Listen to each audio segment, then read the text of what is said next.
16 kilometres from the finish. These guys know there is still a chance when there's daylight between your back wheel and the peloton. There's the 10 to 15k to go. Well, 15 kilometres now inside the 10 miles. You know, Alex House there, he was trying to catch the referee in the red car unawares because I think the referee's driver was going to sleep a little bit, and Alex House said, well, look, if I can just use that to get a little bit of slipstream to pull myself away, there's always this chance. He will not give up until the main field are right on his wheel. But, you know, the main field, the professionals like this field, they do not make mistakes, and they know how important today's stage is. They know how much of a chance they've got as a sprinter. Andre Greipel, Marcel Kittel, Mark Cavendish get across the line in first place. It's not only today, it's not a stage victory today, it's a stage victory plus a yellow jersey.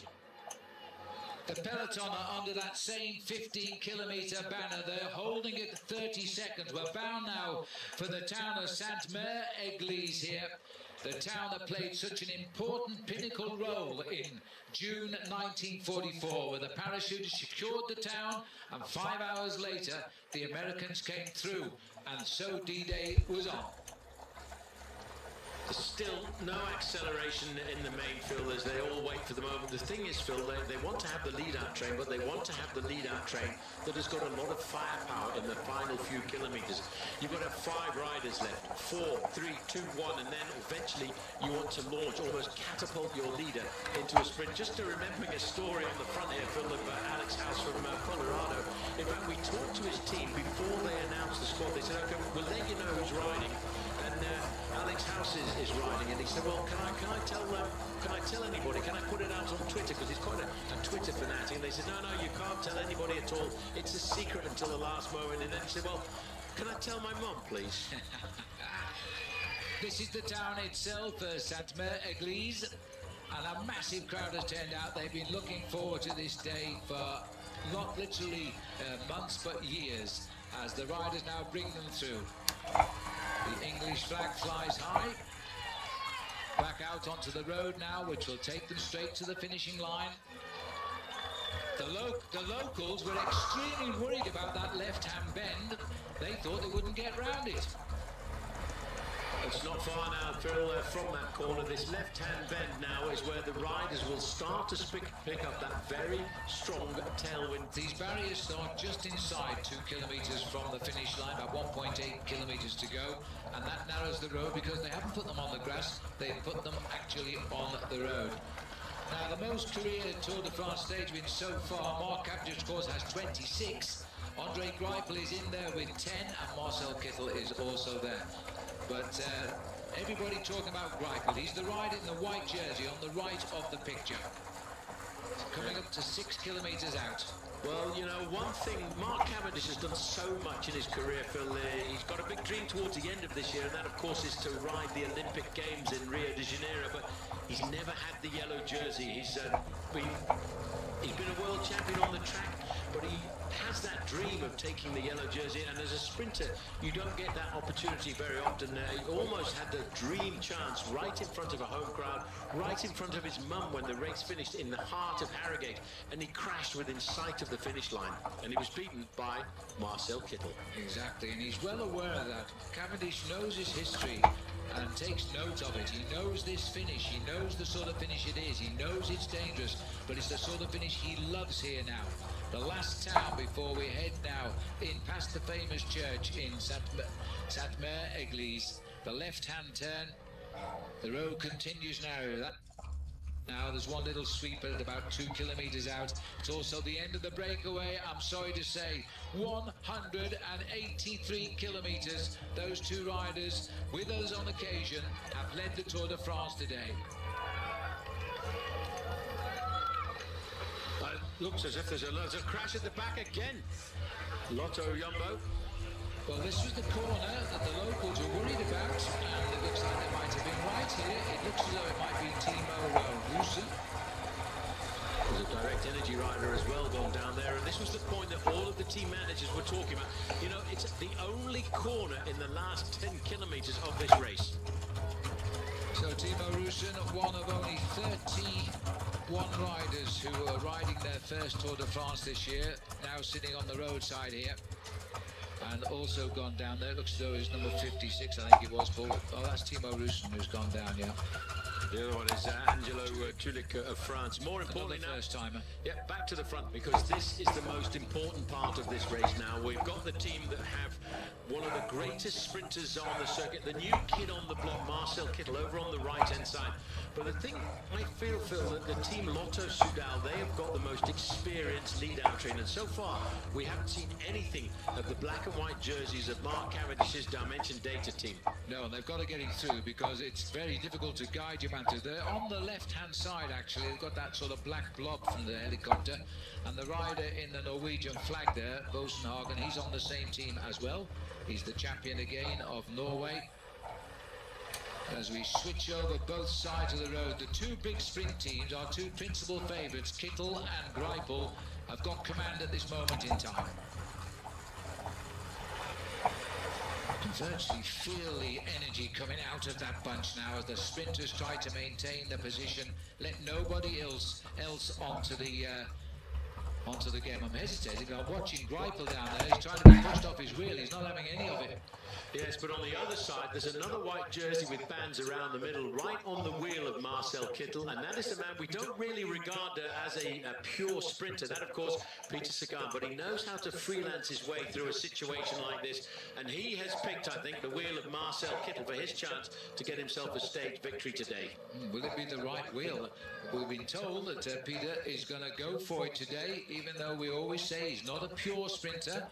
And this is, I think, a pure sprint finish. But we'll find out as we continue into the last 2.5 kilometres to go.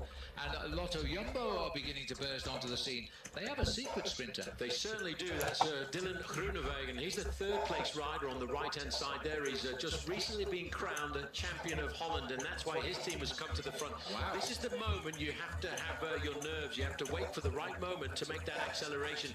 But this is also the kind of sprint, Phil, where we're looking now. I told you we're going to be looking at speeds approaching 70 kilometres an hour. We're doing faster than 40 miles an hour now. We're going to hit 50 miles an hour if we keep this up, and that's 80 kilometres an hour, because this wind that we get in the last 2 kilometres, there's nothing on in the fields here as we head directly towards the museum on Utah Beach. And if they don't stop, then they go into La Manche. And the drive for Katusha now, their big sprinter, Alexander Kristoff, is who they're thinking of. Yeah, Kristoff, his team has a red jersey with the K right in the middle. Now, all of a sudden, Dimension Data have got themselves organised. 1, 2, 3, 4 riders from Dimension Data. It's Edvald Bosenhagen is right in there, and he's about to take over control at the front. And that, of course, is for Mark Cavendish. You've got to keep organised. We're now, the next banner they will see, Phil, will be the red kite. 1 kilometre to go to the finish. It's going to take them at these speeds 1 kilometre in a minute. I reckon faster, Paul, about 47, 50 seconds in that last kilometre, because they're going to get the full benefit of the wind. They're into the barriers. I think the rider who went down from Bora Argenville was the Irish rider, Sam Bennett. But there you've got the top men in the sport. Cavendish ahead of Kittel, over on the right-hand side, Andre Greipel, and not far away, Brian Coquard, and in the mix as well, Peter Sagan. Wow, it's all about getting it right. Well, poor old Bennett there, one of only a couple of Irish riders in the race. He is the sprinter, and he was right up amongst it there. For a while it looked as though Peter Sagan was going to do something, then threw on the... Well, Utah Beach has seen a dramatic finish, a nasty accident, the provisional result then. So it's Mark Cavendish gets the victory ahead of Marcel Kittel, the big favourite on the day. This is the damage though, but it was that barriers when we came into the final couple of kilometres. There's so many risks being taken. I think most of the overall contenders got in there nice and safely. But I do think that rider coming in from Bora Argan, I do think it was the Irish rider, Sam Bennett, who went down very hard. And the first rider to go down was a Katusha rider. But the big names did manage to survive. Greipel over on the right-hand side. But the Manx Missile strikes again with a perfectly timed sprint, a brilliant lead out by his man, Mark Renshaw. That's enough. People question Cavendish's season this year, Phil, as to whether he was trying to do too much. But he's actually got it spot on here. I wonder what's up next, the Olympic Games. He's got one thing he always dreamed of, and Paul, he's also got himself 27 wins in the Tour de France now. He's only one short of the great Belgian Eddy Merckx. Bernardino, sorry. And Eno's places aren't as good as Mark, so Mark will go second. That is the kick. That is all he needed, and it just goes to show he's still got that punch coming down towards the end. He really is a special guy when he gets it right.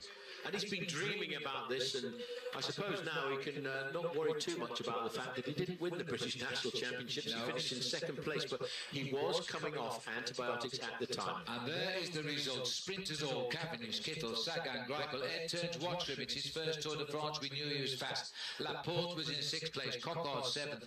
Good result for the Frenchman. Christophe in 8th place. And the first timer from Great Britain, Danny McClay, in 9th place. What a great result for him.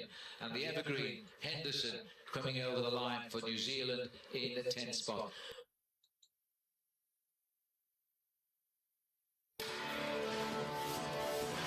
The stage starts in Saint-Lô, but it makes its way through to Cherbourg on Cotentin.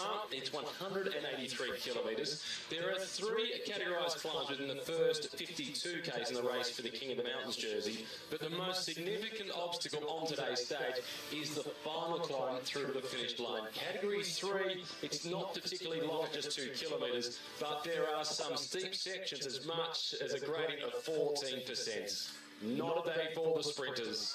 Certainly not a day for the pure sprinters anyway, but Peter Sagan is amongst the contenders.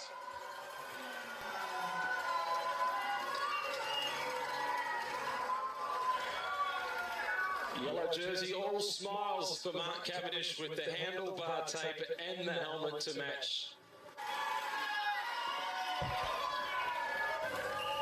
And riding at the front with the other wearers of the various leaders' jerseys for the classifications, and amongst them Paul Voss was the first to attack wearing the King of the Mountains jersey to try and get himself up the road for the first 2 climbs of the day. He managed to do so, but having been joined by 3 other riders, he missed out on the points on the first 2 climbs that have been contested. At the back of the group is the Norwegian. This is Vegard Breen at the back of the group. He won over the top of the first climb on today's stage. At the front from Trek Segafredo is Jesper Stuyven. He won over the second climb of the day. There is one more Category 4 climb to come before the climb through to the finish line. Paul Voss has lost contact with this group, and you can see he's now at 10 seconds. Here he is. Gone all out with the bike. It's got the polka dots on it to match the jersey. He's got a teammate that is also in that breakaway. Benedetti, the Italian rider from Bora Argon 18, is with the other 2 that are ever so slightly off the front from his teammate. And you can see Benedetti with the red helmet on, sitting at the back of the group, no doubt waiting for Paul Voss, hoping that he can return. And he is almost there.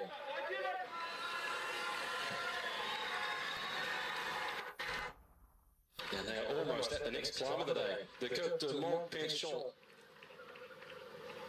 And they are onto it, a 1.2 kilometre climb. You can see almost 6% the average gradient.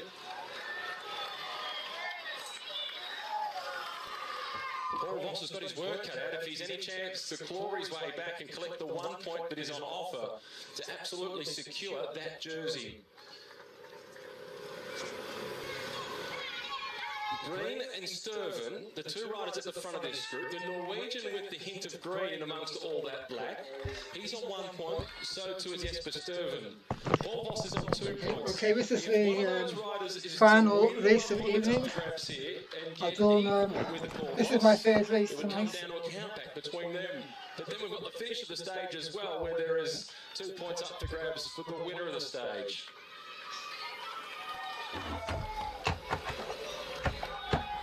Ross is almost. This is my third race of the evening. I've got the second one that I've recorded. The first race, I was a bit late. Breen it is who opens it up. Stuyven in second spot, aiming to try and collect the extra point that is on offer to try and take the lead in the King of the Mountains classification. Well, at least get on par with Paul Voss. And Benedetti has got the job for Bora Argon 18 to try and collect that point himself, which will protect the lead of Voss. It's becoming quite a tactical affair at the front of the race.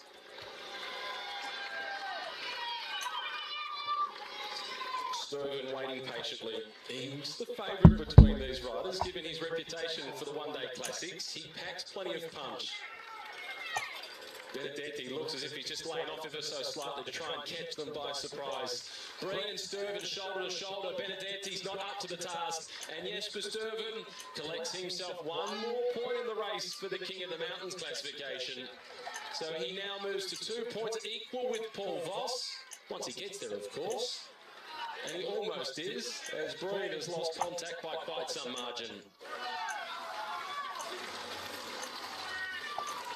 The first timer in the race, and Jesper Sturgeon over the top of the climb in first spot.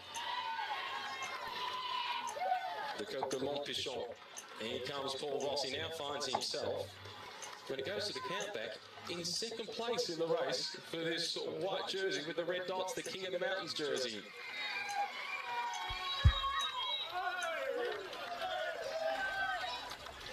But a good day out for Paul Voss, as it was yesterday, getting himself in the breakaway. And just as we saw one day ago, doing it with another teammate with him. It was Barta yesterday from the Czech Republic. Today, it's Benedetti, one of the Italian riders on this German outfit.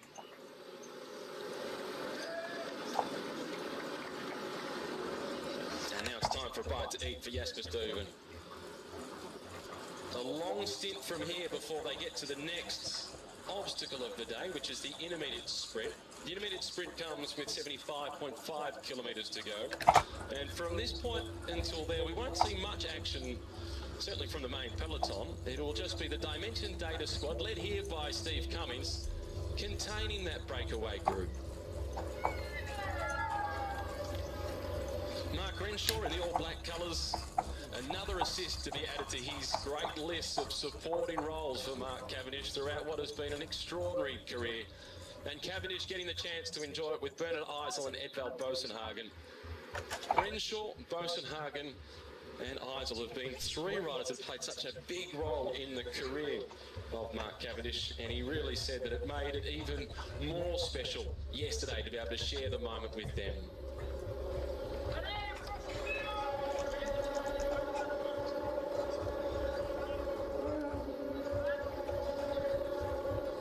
This conversation at the front is about Paul Voss and whether he is continuing to try and come across to these three. Still 130 kilometres to race, and 4 is far better than 3.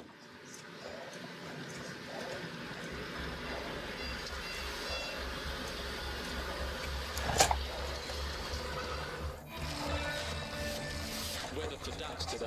Thomas Voeckler sitting at the back of the peloton did exactly as you forecast yesterday. Once it got frantic towards the end of the stage, he just let the race drift away from him.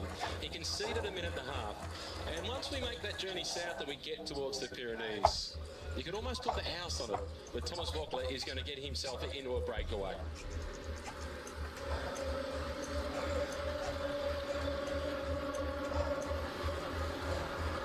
Steve Cummings still setting the tempo at the front for Dimension Data.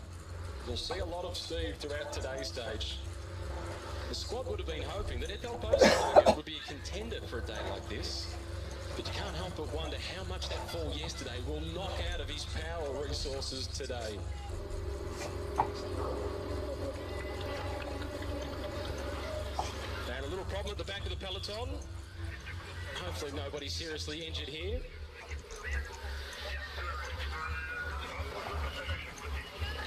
And a little exchanging of some food amongst the riders from Orica Bike Exchange.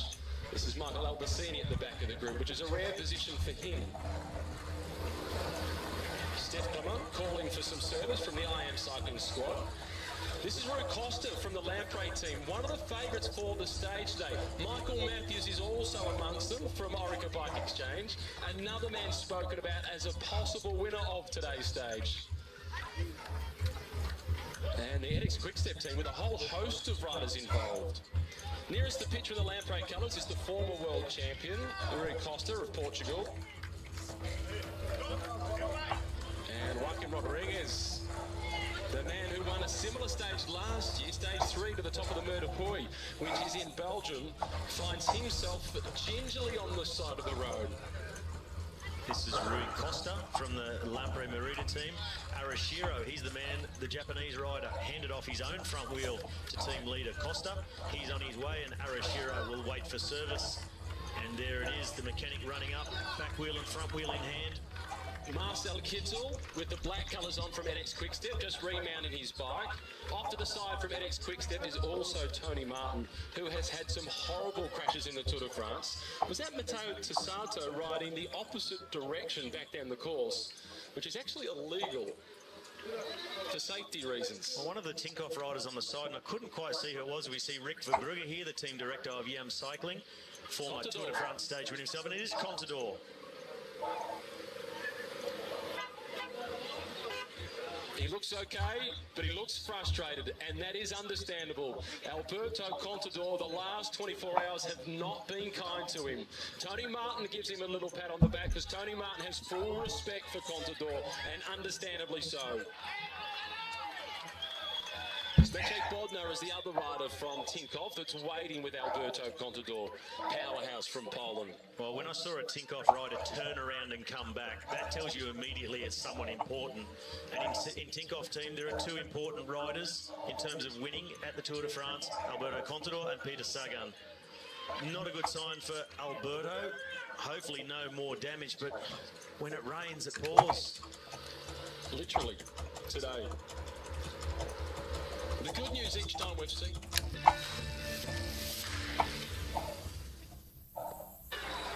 As we return to the breakaway group of four, they make their way through the town of Coutances.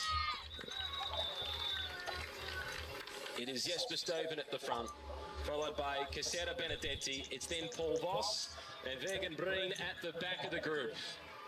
So two of the teams that we saw in the breakaway yesterday have got themselves represented again, and they are both wildcard invitations to the race.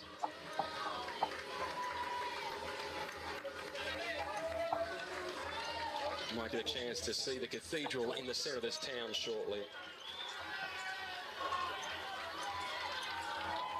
And right on cue. Perfect. The Cathedral of Notre Dame de Coutances.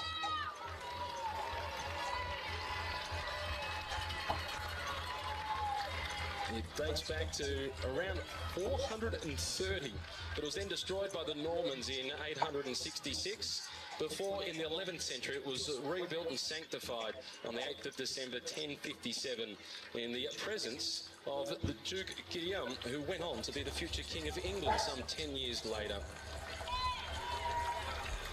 And throughout the church, as you look around it, there are plenty of little chapels attached to it, which show from back in a period when church was visited quite regularly and they had multiple services.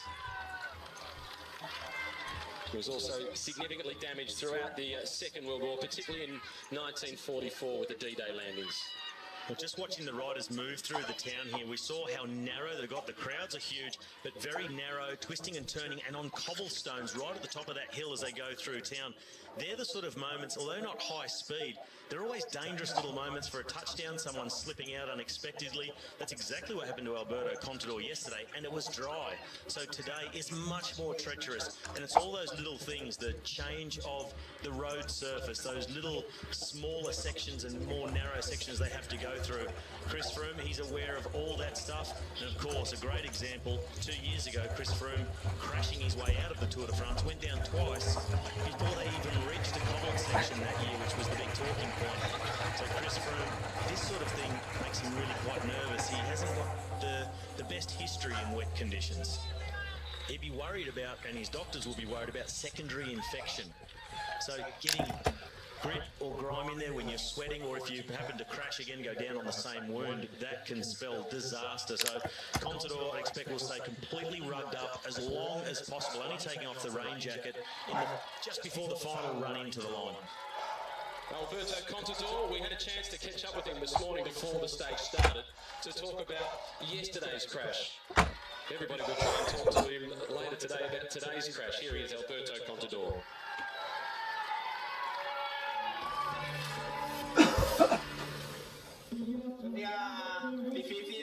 It's a hard day. I spent a night, but I'm happy because the crash yesterday was hard, yet I'm still here this morning. muy mala. This stage will be complicated because of the final. Sí que es verdad que el día de hoy es un día malo porque tiene un final complicado. I hope I won't lose too much time because it is complicated the finish of the stage today. A pasar estos primeros días. I organised for his bike to be 1/2 yellow, 1/2 green. That is quick. Is it Eddie Merckx bike riding for the edX Quickstep team? And it's the Tour de France. Teams, sponsors, they make a special effort because it's a unique thing when you get to wear a jersey. In the Okay, Tour de well, I think France. that we You see were with all Cavendish in yellow, not how afraid emotional there it made to him begin take the that sprint jersey at for Field the of first time in Leaders. his career, and also complete Because the whoever set starts at the of Field of Grand Leaders at Tour the end, leaders jerseys. Yes, he's they not will winning just the thing tie overall out by the and time he bend gets to out. Paris, but in And they will cycling, be it's so cast off at the prestigious very to end. lead one of these major tours, So one of as the you always grand have tours. do the full 300 metre In the sprint. history of cycling, there are now Which only is why I left it 19 as riders possible. who have led all 3 grand tours, and Mark Cavendish, since yesterday, is a member of that club. And I only just passed Cavendish, the latest Jana member. This is a 26-year-old Norwegian 10th of breed the second.